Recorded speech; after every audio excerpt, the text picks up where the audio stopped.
Hello there. Hello. How are you doing today, our shiny beings of light? Welcome to In My Experience podcast with Piperlyne, that would be me. And Sonya Lee. That would be Yes, that would be her. So we are doing this via Zoom today because Sonya and I are not in the same city. Yeah, sometimes it happens.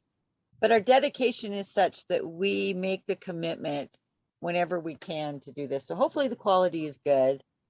And we don't really know what we're going to talk about today either. So we started with talking about where Libra was. Where is Libra? It's like, where's Waldo? Yes, grab your natal chart. And if you use a whole house system like I do, like I've talked about in the community, on our Facebook community, then Libra will be all contained in one house. And take a look at that because we had a new moon, which is sun and moon in Libra. We have Mercury retrograde going on right now in Libra, and we've got Mars in Libra.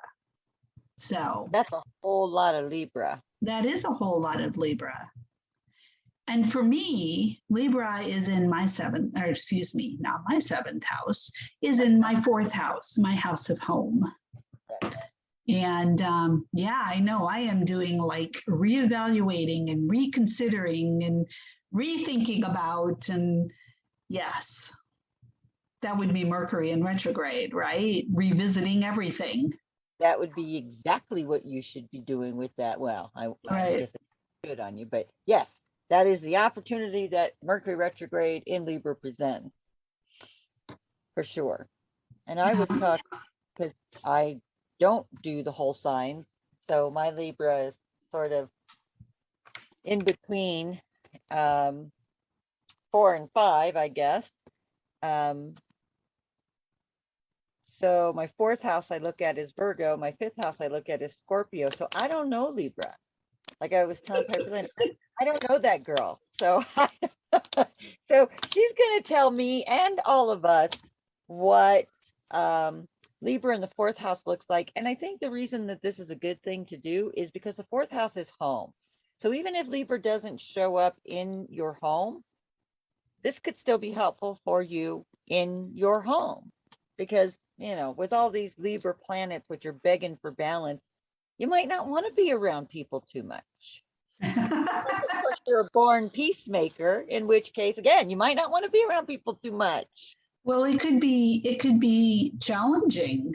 Yeah. I mean, Libra is about balance and working together and making things smooth and comfortable for everyone involved. But, you know, depending on how developed Libra is in your chart, it can also be nothing is working and I can't do any of this and losing your mind. Yeah. I can't work with any of you. Yeah. And sometimes that can make Libra mean, because I've seen some detriment Libras and they can be downright nasty. Well, with Mars there too, especially right now. So it doesn't have to be in your chart, but it's just in the world. So trying to work together, we can't work together. Yeah. And that communication, because it's an air sign. And then you've got it retrograde, Mercury, which is communication in Libra. That we really gotta be mindful, I guess, of what we're saying or how we're saying it or how we're interpreting what someone else is saying. Right. Yeah. Communication. I think because Libra is involved, it's and my thought just out of my mind. Thank you, Mercury retrograde in Libra. In how we're dealing specifically, I mean, in talking about communicating, just how we're perceiving other people too, and how much we're expecting from other people. Yeah. Because Mars and Libra can feel like people are letting us down. Mm. They're not meeting our needs or what we agreed upon even. Libra is going to be agreements for everybody. Yeah. Mercury retrograde is saying maybe those agreements aren't working, and Mars is going, you know what? I'm mad at you. So there. So anyway, I think it's important that you look at where it is in your natal chart. And then the house that it's sitting in is going to give you an idea of where this is occurring. Like I said, for me, it's in my 4th house, which is, house of home. I'm not really feeling personally, I'm not feeling a lot of the Mars Libra energy, but I think some people in my household are. Interesting. Yeah. So then, of course, then I feel it. Right. So I'm not feeling it personally, but I'm surrounded by people that are feeling it. And if it's in your 7th house, it could be like everyone is crazy, because the 7th house is anyone that's not you. It's also, partners and that type of thing. But it's also 7th house is anyone that's not you. 9th house is maybe where you go to church or where you go to school. 10th house is going to be your career or out in public. Yeah. 5th house is going to be your kids. Maybe your kids are crazy. Yeah. And the 1st house is going to be you. So, for you Libras out there that are like, what the heck, this is your month to spin the wheel and take the test. Everybody gets a spin, but it you can make you feel indecisive or misunderstood or misheard, I guess, too. And then, she carries the scales of justice. So I think that there's also a bigger, more collective piece to this as well. And we're seeing that, like they just recently, the feds came out and overturned that Texas ban on abortion. I mean, that's a completely like you were going this direction and now we're pulling it back and we're saying, no, that's not legal. And right. Let's revisit that. Right. And then they want to appeal it. So that to me is like, definitely those scales are just like, just flipping back and forth as people are jumping off and jumping on. But well, the Pandora Papers. Oh, yes. The craziness with Facebook. Wasn't that something? Now, I wasn't on that day, so I didn't really notice. Yeah. But yeah, you tried to go past the news feed. And the timing, of course, there are some people that believe that was suspect. The day before, the whistleblower made all these claims about Facebook, and then the next day it's down in a way that has never occurred for hours. Right. Like they have gone down before, but not for the length of time that they were down this time. Right. And it didn't just, I mean, it took out their whole system. Right. Instagram was down, like it was like, wow, I guess this is what it's like to go back in time and realize before 2007 and 2006 and realize what it was like before we had that social media. Once again, Mercury in retrograde.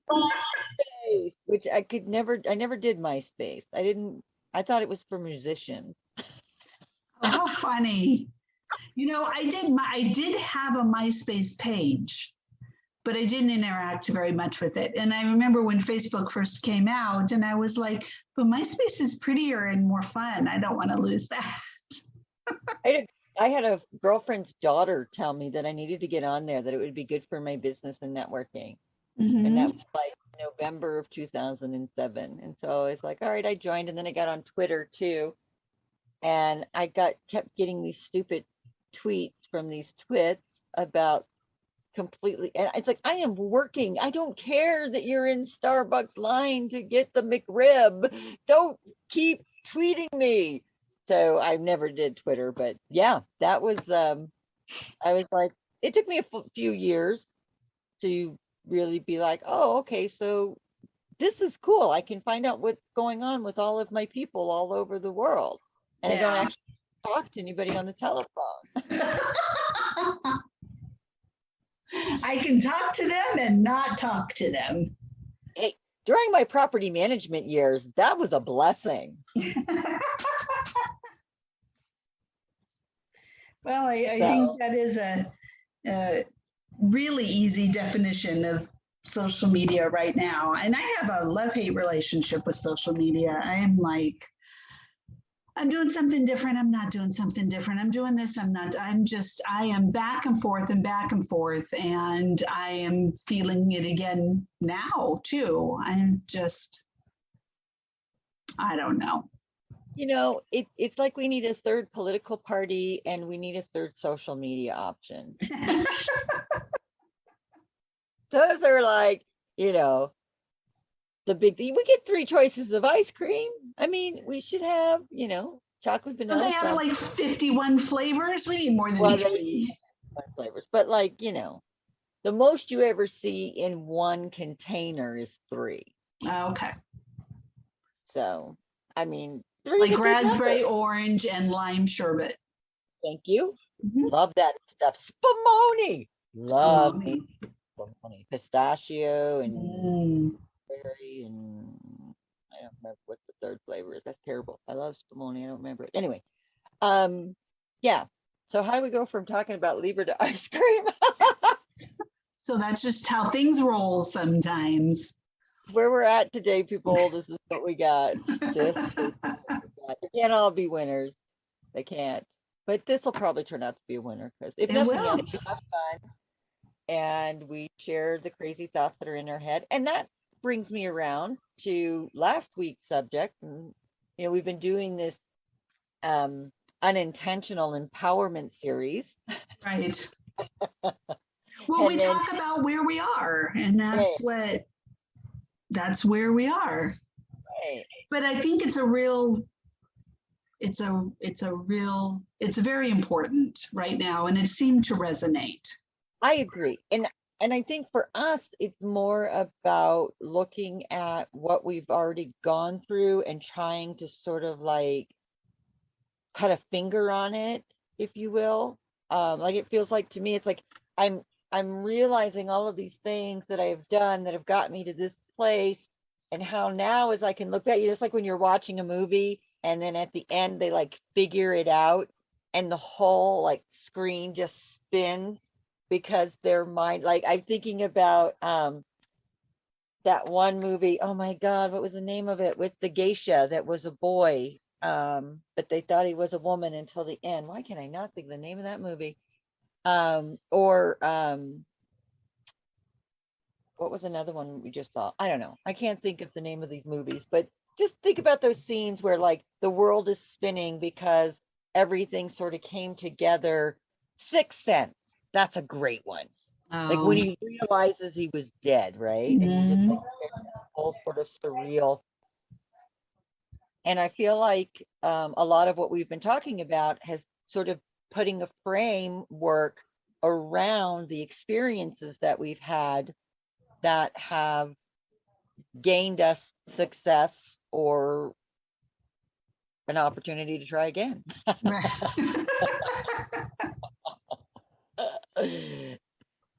Well, I know that, I mean, when I am faced with a situation, whatever the situation, that isn't what I want, right? And it doesn't matter what it is. I am always looking to reframe it, to understand it. We talk a lot about being the observer too. So observing where you are and what is happening without getting tied up into it, so that you can come up with other options or other opportunities. And I think that's part of mind management too. Yes. So it's like, you know, this is what it is. And instead of calling it good or bad, because we want to, and I do, I claim it, I do. But instead of just sitting there and calling it, well, this is good or this is bad, this just is. Yep. And what do I want to do with that? And I think it's cool when you realize, oh, wait, this just is, Mm-hmm. right? Mm-hmm. Like, why did I make such a big deal about it Right. before? Forever. Like, how long is how old were you when you realized this? I was today old. I That's was how today old. Yes. Well, I've been looking at that, and I've been doing some more work regarding the death of my son Yes. and addressing that. And I think that level of experience and that intensity of experience just takes time to process. And I think that continuing to process it is right for me. But I can tell you what, and this is an interesting place for me, part of our mind management is that, I can tell you, and anyone can tell you, whether they've had a child die or not, that having your child die is wrong. There's just an inherent feeling of wrongness, right? And the closer you are to the situation, the more wrong it feels. You look at society blowing up about innocent children dying in any situation. Just think of big news where that happens. That's a real collective experience and a collective feeling. And so that is, everyone can probably agree that having a child die is wrong and bad. Okay, so having said that,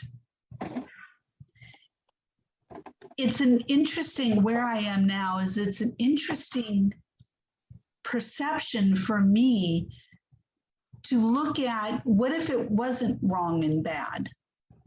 Now, that doesn't mean that it was right. Right. And it doesn't mean that it was good. But our binary mind likes to do that, right? Well, if it's not bad, then it must be good. If it's not wrong, then it must be right. And so I am really playing with that within myself to try to come to an understanding as to what I want that to mean. We don't always get to control what occurs in our life. We have a lot more control than I think that we are aware of. But we don't get to control everything that happens. We just don't. We don't get to, especially when other people are involved.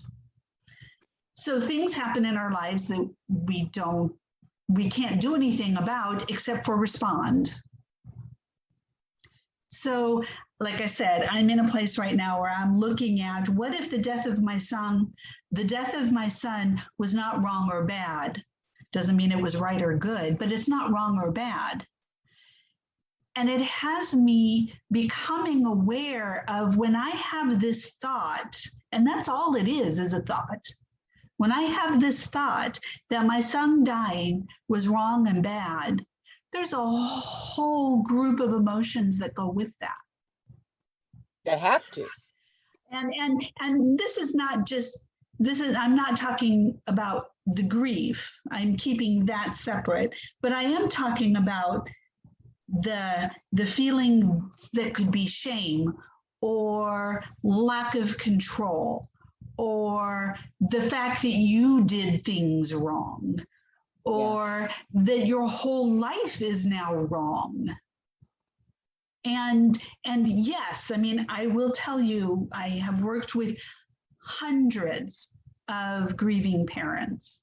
And once again, no one I have met who is speaking honestly and with an integrity about their experience will ever say that it was a good thing that their child died, unless they're saying that they're no longer suffering. Yeah. So, but there's a real dynamic there, and I'm straddling it. And for the years that I've gone through this, the work that I've done, and the experience that I'm having now, it feels right to me to no longer say that it was bad or wrong that Eli died. Yeah. That it just is. And it is part of my life experience, and it is part of Nolan's life experience, his twin brother. And there's a wonderful sense of relief that comes with that. I'm looking out my window at an Eli sky right now as you're talking. And they always, I don't have one right now, but they always come out as confirmation. Absolutely. Yep. And So just as you said, I looked up and I was like, that's an Eli. there it is. So for those of you who don't know what that is, when I had my boys and I basically lived in the NICU in the hospital. Well, the whole time that both of them were there. But after the day that Eli died, I think I either went home, I think it was sunset when I left the hospital to go home and, you know, shower or whatever. And I walked outside and there were clouds and the sun was at an angle. And so the sunlight was streaming through the clouds. And I've always called those God skies, because if you ever look at children's Bible books or whatever, they always see this, you show the sun streaming through the clouds. So when I saw that and the sun was shining on the hospital that Nolan was still at, and so it was just, I started calling them Eli skies as an indicator to me that things are going to be okay. So, and confirmation. So anyway, that's lovely that it showed up. Thank you for sharing that. Just the little bottom part of it, because it's almost dropping down below the mountain. So we're back in the sky here. But yeah, that's, and I just love the synchronicities of life like that. And the, you know, the signs are absolutely everywhere. Mm-hmm. They are there for you to see. They're like, you know, I have these blue jays and they, you know, are forever on the lookout. And it's just like, you know, they talk about how an eagle or a hawk can see so far away and that sort of thing. But even just like these blue jays, what they see and perceive on the ground from their perch and what they're able to sort of focus on, right? I'm thinking you're not even looking this direction. And they're like, oh, I got my eye on you, sweetheart. And that bowl of peanuts, right? Mm-hmm. So that, you know, is just, to me, we need to have that sort of, you know, bird-like focus sometimes on our life that we're living and allowing all of it. Like you said, by you doing the work that you've done, you've opened yourself up to observing things that you didn't or couldn't observe before. Observation made. Right. And that, you know, and even just think about sometimes when you're driving somewhere and all of a sudden you look out the window and you go, oh, I never noticed that was there, you know, and you drive out all the time, but you're in the right place for the right time, or you're paying attention at the right moment. And then I think where the mind management comes in is when you connect those dots, mm-hmm. right? And go, wow, I had this moment where I was able to be observant. And then, hey, I'm recognizing my ability to have an awareness. Right. And now I can do something in this space. Right. It's like the critical mass or the catalyst, you know, force. I don't know. Yeah, when it comes to science, I'm sorry, go ahead. No, go ahead. I was just going to say I waxed poetic.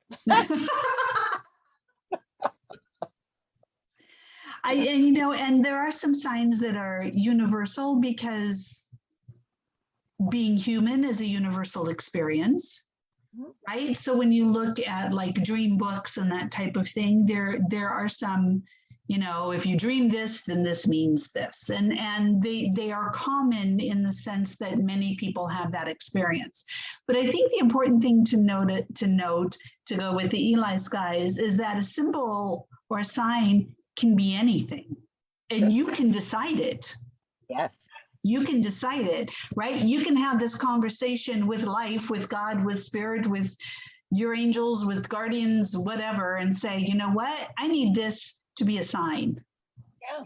Or this is a sign, or you just decide. And then once you decide that, you start being able to perceive it. Yep. And then you can do that with anything. Absolutely You anything. can do that. I mean, that's one of the things that I teach, and I know that you do too, when it comes to being intuitive. Yeah. Right? Or not being intuitive, but growing your intuition. Sure. And that's you can decide what it means, what anything means to you. And then you just go with it. Yeah. Walk down the lane, see if it gets you to a destination. And, I think too, in understanding that once you sort of see that, then you can kind of like your reticulator activator comes on and you see it everywhere, or you begin to realize where you have seen it before. You just didn't make that association or have that understanding that, oh, that's what that was, or that's what I was doing. And I see that a lot with people's intuition. One of the ones that everybody talks about is, when the phone rings before you, or you get a text message before you pick it up, stop and think about who that might be. Right. And I've done that stuff since I was a teenager, when the phone was on the wall, was a 50-foot cord. Mm-hmm. I read it because I knew it was for me. Mm-hmm. And that wasn't just a teenage thing. Like, I could know who it was. Mm-hmm. And, that's a pretty simple one. But not knowing or understanding that that was my intuition, it took me a little while, when someone said to me, well, before you pick up your phone, I'm like, oh, I do that all the time. Well, then there you go. Right. Different things that you do already that connect you to the nature and the magic of life in those golden moments of pure clarity. Well, I think one of the problems we have, and it ties back into what I was saying earlier in a similar way, is that we have a tendency to take things so seriously. Yeah. What is that? Everything is important and nothing matters. Oh, yeah. And if we can approach life that way, where it doesn't have to be, it's not that nothing matters, and it's not that nothing is important, and it's not that, with my intuition, oh my God, I got it wrong like twice, so I'm not intuitive and it'll never happen for me. We take things so seriously, and we don't have to. No. We can choose to do it differently. And that interferes with your ability to manifest, because when you doubt yourself, or you shortchange yourself, or you question, maybe you just limit yourself through, the dismissal of the possibilities, you're missing opportunities that are being presented to you by life. Right. And so, because that's the other way to do it too, right? You can question what you've done, or you can never do it because you question. Right. So I think there's a real lightheartedness that would be good for us to, or that is good for us to cultivate in everything, when possible, as we can. And so when it comes to things like that, like building our intuition, building our ability to trust, once again, Mercury in retrograde, so it's communication. It's communicating with life, and life communicating with us. I love that. And revisiting that.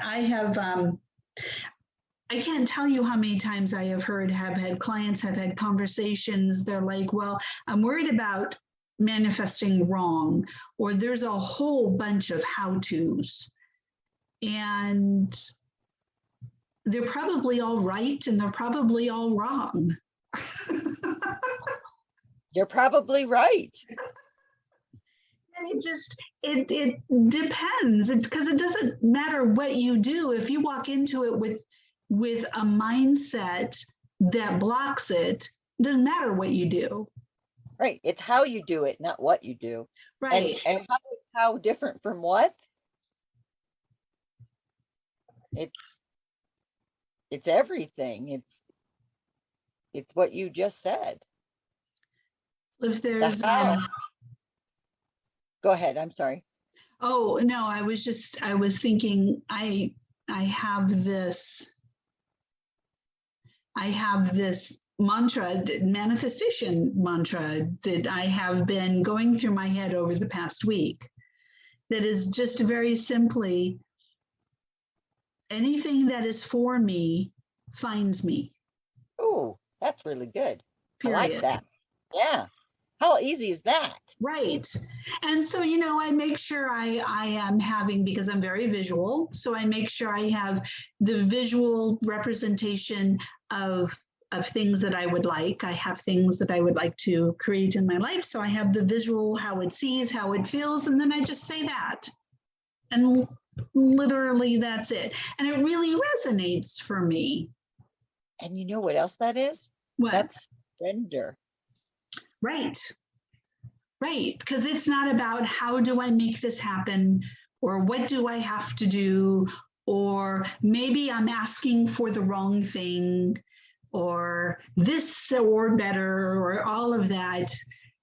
But it also it has to come from a place of, you have to feel deserving. Mm-hmm. You have to feel deserving of having those things, which is a challenge and can be work that needs to be done. Mm-hmm. Because if you have to believe that you are deserving to have those good things that are for you. Yeah, and that's where that how becomes the sticky wicket. It's like, it seems so simple, right? Mm-hmm. Don't focus on the how, yet the how is very important, because how you do it is how it gets done, yet don't worry about how it's going to get done. No wonder people are going, I can't manifest nothing, because it is that beautiful balance, which is Libra, right? Mm-hmm. The balance, the even balance of both of those, of both knowing exactly what you want and having absolutely no connection or expectation to the outcome. Right. What did you just say? Tell your mantra again. Anything that is for me finds me. Boy, that is just, it's like a haiku. It's just perfect. Yeah. It's got all the right ingredients. The format. It's simple. So anyway, I mean, maybe try that. Anyone who's listening, give that a try. See what you think. See how it feels. See what happens. But it's also, once again, it's everything is important and nothing matters. Mm. Or everything matters and nothing is important. I don't know which one it is. Maybe both. Probably both. Go both ways. Whatever. Okay, I'm going to leave that one alone. It's right there, but I'm going to leave it alone. Just nod and smile. Yes. Just nod and smile. So, yeah. There you go. But to each his own.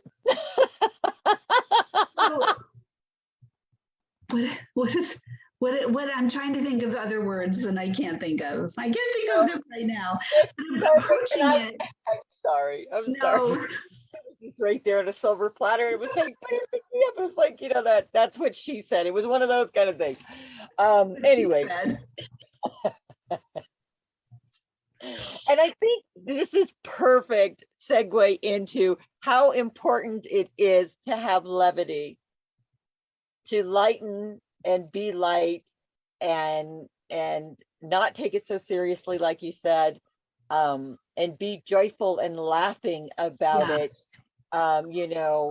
Irreverence, even. Yeah, sometimes absolutely irreverence, Mhm. because that if that's what brings that takes away that hanging, sense of foreboding or impeding, importance, of the outcome, those are the things that limit you, Right. right? I've never seen a kid be limited by their laughter. Well, unless you're tickling them and then they're like, stop, I can't breathe.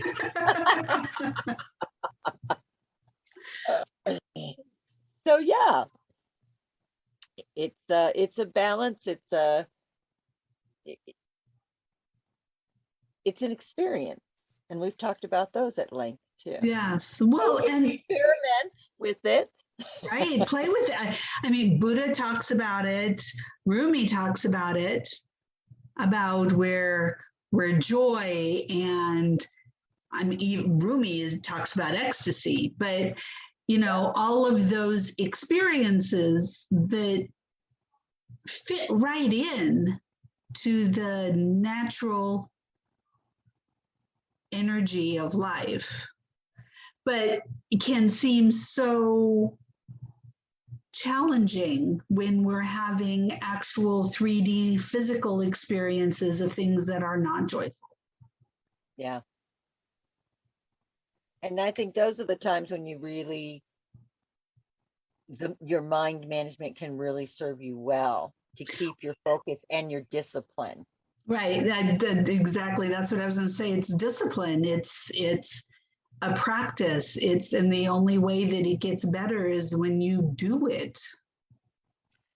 Yeah, that's what I have found in my experience to be true. I mean, I can look back at it and go, well, this is where you went off the rails. Mm-hmm. And I do it to myself. Right. And I do it because I limit myself, because I limit my thinking. And that's like one of the things I learned years ago that I added to the end of any sort of, request that I would put out there. Like we just had new moon, people can still write out some new moon intentions if they want in this waxing energy. Well, I don't know, maybe not by the time we get to posting this, but anyway, do what feels right, because each energy of each phase of the moon brings a different energy and you manifest in different ways, but you can still use the moon in any cycle, right, to create or to clear. And now I lost my train of thought, but at any rate, to write out the things that I want to manifest or call to myself, and then someone suggested putting this or something better. Mm-hmm. Because whatever I'm asking for, even if I'm sitting here going, no, this is exactly what I want and exactly how I want it, and all of those things, I'm certain about this, there's still some stuff that you could, maybe you could have more than that. Why are you only limiting yourself to this? You're asking for $10,000. You could have $1 million right now if you want, which is, of course, one of the examples that we use, because most people's issues are either health, finances, or relationships. Yeah. 3, back to the number 3 again. Everything comes in 3s. Well, there is, I mean, it's proven that there are things, our minds can only do so much. Our minds can only perceive so much, and we don't perceive everything that is happening around us. We don't perceive every single opportunity. We simply don't. Through practice and discipline, and I mean, a lot of the things we've talked about today, we can teach ourselves to grow that. Yeah. The opportunity of our minds expanding is endless. I mean, we don't even know how far we can go at this point. 12% of our brain.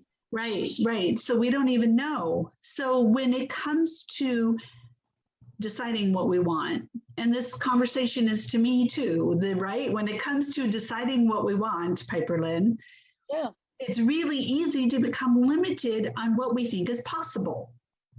And no matter where you are, whether you're at 5% at your brain, or maybe you've grown to 15%, right? You've expanded those muscles and grown those opportunities. you're still limited. You're still limited to all of the potential that is out there. What you conceive of, what you can perceive are still limited to all of the potential that is out there. Yep. So I think that's important to keep in mind. I mean, I think if everyone sits down and thinks of their life, they can think of at least one situation where there was such an unbelievable list of occurrences that happened that you could have never guessed of, that you could never have perceived of, that you could have never have known that could happen, that brought you to this place or brought you to a situation. You could have never made that up or outlined it in a manifestation, because there was so much more opportunity than what your mind could conceive of. Great. I say, I don't have that good of an imagination. You know, like I'm just not that good at making stuff up, and I'm pretty good at making stuff up.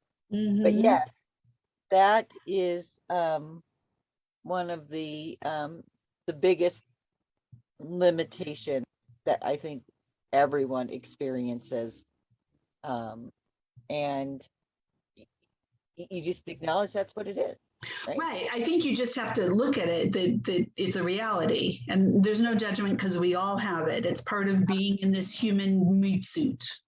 Sure. It just, so when you miss something, know that probably 50,000 other people also missed something at that exact same moment that you missed something. Right.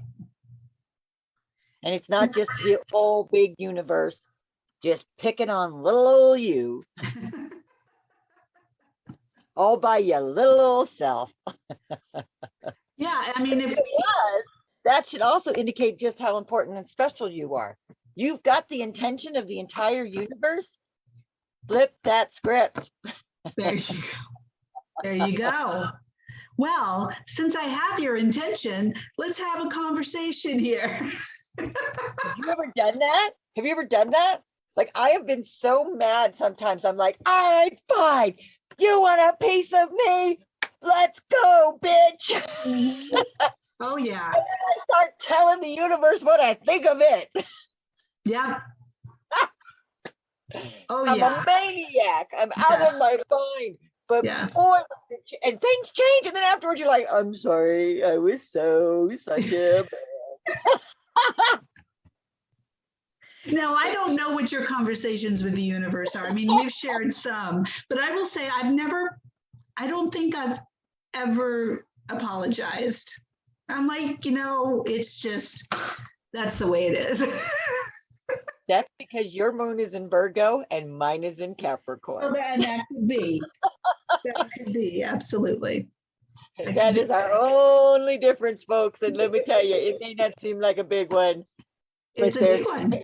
There's some canyons there from time to time. And God love her. I wish I could be one. I mean, if I could eliminate the worry of the Capricorn, I'd be a Virgo.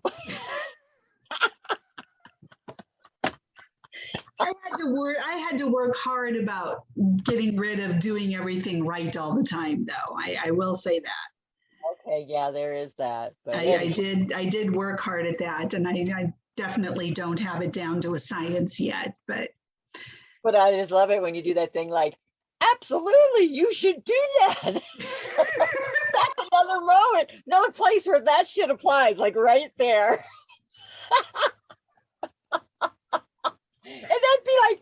And you'd be like, okay, here's the universe. You know what? Screw you, universe. I don't need your shit. I can manifest without you. I'm a sovereign freaking being. And you'd be like, absolutely, you should do that.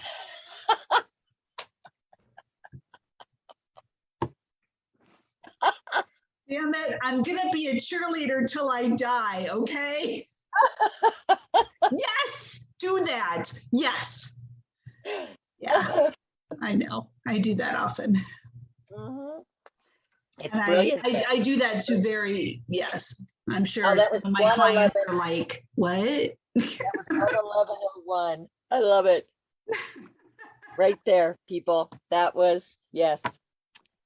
Oh, that's magic right there. Magic. It's gold, Gary. Gold. Gold. Oh, geez. Ooh, I don't know. I'm running out of steam here. I think, Well, I think the important thing to remember, I remember when it made a huge impact on me when I first heard it. And they were talking specifically about God. So put God, universe, life, whatever energy force you want to put in there. You can have absolutely any relationship you want with it. yes, Period.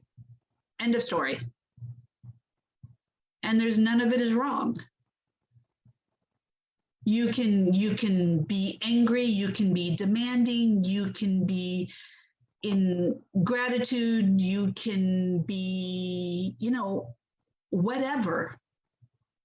yeah, but not And all the time, because then you just are a negative person and no one wants to be around you, not even the guides. but it's there's no out there's no rule outside of you. No. You choose the rule that you want. And you know choose. that, so interesting you say that, because I was talking with a friend earlier and we're talking about one of the hardest things for people to understand in living, that externally we live in a world of gray, but internally it is black and white, because it is simply you choose. It's a choice. And I There you think go. that understanding that is key. Mm-hmm. Yes, we live in a gray universe. Your choice or your ability or your right, sovereign right to choose, is black and white. Right. It's true. Yeah. It's, what I do when I sit around thinking thoughts. When you sit around thinking thoughts. I wonder why this, and then things come to me and I'm like, oh my gosh, that's brilliant. And that makes so much sense. Yeah. Because it's like I say, it's like a Boolean query, in programming. If then this, right? So if this, then that, right? So,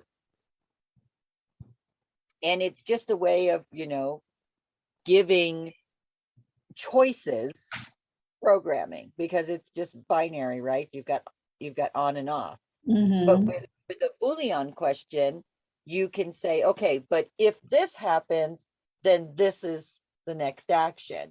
And so it gives that multiple choice. And that's where we're at. Gray exterior, black and white interior. And subject to change. Right. Interesting. It's just, like I said, thoughts, processing, kind of strange, but what I do in my spare time. That's what we probably both, yes. Strange, or things that other people might think are strange, is what we do in our spare time. Absolutely. That's what we're here for. With the big thinkers. We are here to be strange. Yeah. And then have that, like as I would say, the verbal diarrhea. Maybe I just talked just to hear myself talk, or to fill the silent spaces because that was awkward. And now, it's a much more internal dialogue. Yeah. But not like, shut up and leave me alone, you're bugging me. It's really more like, a 5-year-old at the science center. Ooh, what's that? How does that work? Why can I do that? What's that about? Let's go over here. Well, see, and that's another thing when, thoughts, minds have thoughts. Yes, that's inherently what they do. They have thoughts.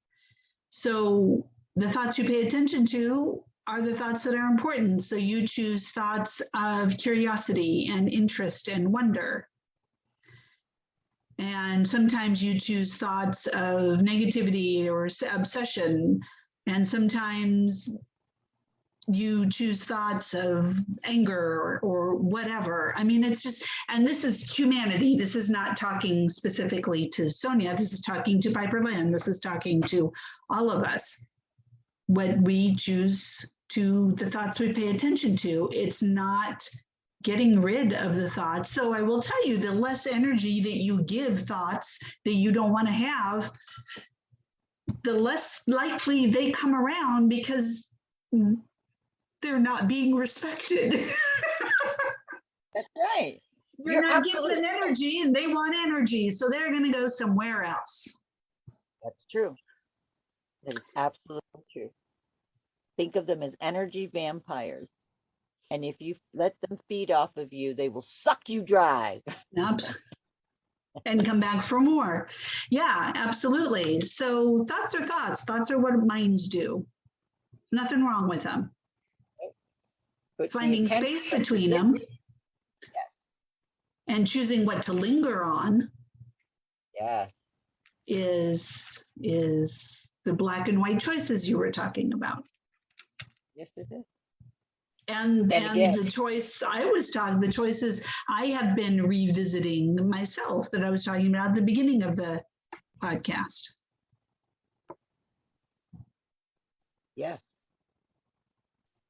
Yes, yes. And this is very Mercury and Libra, reassessing, finding balance.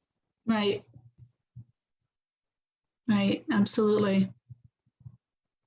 I am happy to say that this is less about electronics going down for me personally, because sometimes that kicks me in the ass. And I'm very happy to say that hasn't been occurring in this Mercury retrograde. That is very good. That is very good. But I'm sure others are feeling it differently because of where it lands in their house, in their chart rather. So anyway, I think that if anyone would like to share or have a conversation around that, I mean, Mercury is going to be going direct later this month, but then it'll still be in its shadow until the beginning of November, I believe. Yeah, it's like the 27th and the 4th or something like that. Goes direct. Yeah, that's about right. That's about right. So once it goes direct, which is on the 19th or 20th, I don't know exact, but 19th or 20th, it goes direct. And so, you know, it can feel like if you're feeling pressure with it, it can feel like the pressure loosens up when it goes direct. But then the shadow part, and I think we've talked about it before, but I'll touch on it again. The shadow part is from when it goes direct. So what degree it was. And so at 10 degrees is what this one is, until it hits 24 degrees, which is where it originally went retrograde, is called the shadow period. So it's moving forward now, but it's still a retrograde in action because it hasn't broken through to where it was originally. Yeah. So that's like sneaking into your house and your parents are asleep. So you think that you know, were able to get in unnoticed in violation of curfew, only to wake up in the morning and have a note from your parents saying you didn't get in until 2:45, you're grounded for a week. That's so not fair. That's the way I look at Mercury retrograde shadows. It's like, don't hit me in the ass on the way out the door. Come on. Right. It's not done, kids. But it also means that, you know, there's still opportunity to be gained from it. Like we were saying, retrograde doesn't have to be a bad thing. It's just acknowledging the rhythm of life. And when Mercury is retrograde, the rhythm of life is revisiting decisions you've made, thoughts you've made, conversations you've had, or, you know, rethinking about a communication you're going to have. All of that. And those are, right. None of those are bad things. They just are a thing. It's good. Even when it's frustrating. Well, this has been good. And I hope that everyone listening thought it was good too. And here we started this an hour ago thinking we weren't sure what we were going to talk about. And We found somehow something. we always do. So if you would like to share, we'd love to hear from you. And our Linktree link is in the description below the podcast, where you can find our Facebook page, our personal website pages, and how to reach us by email, which might be better if social media keeps going down. I don't know. We may have to go back to putting our telephone numbers on here so people can call us. So they can text us, not call us. Yeah, that's true. Don't call first, text first. I won't Text answer. first before you call. Yes, I don't know when that happened, but that's where we are in the world. So, It is yeah, socially- what you cut out. it is what is socially acceptable now. Ah, yes, that's right. That is right. All right. So thank you for joining us, and we'd like to hear from you, and we will talk to you again next week. So I'm Piperlyne. And I'm Sonya Lee. I had to think about that for a second. One moment, please. Shine on, you bright, beautiful beings of light. We'll talk to you next week.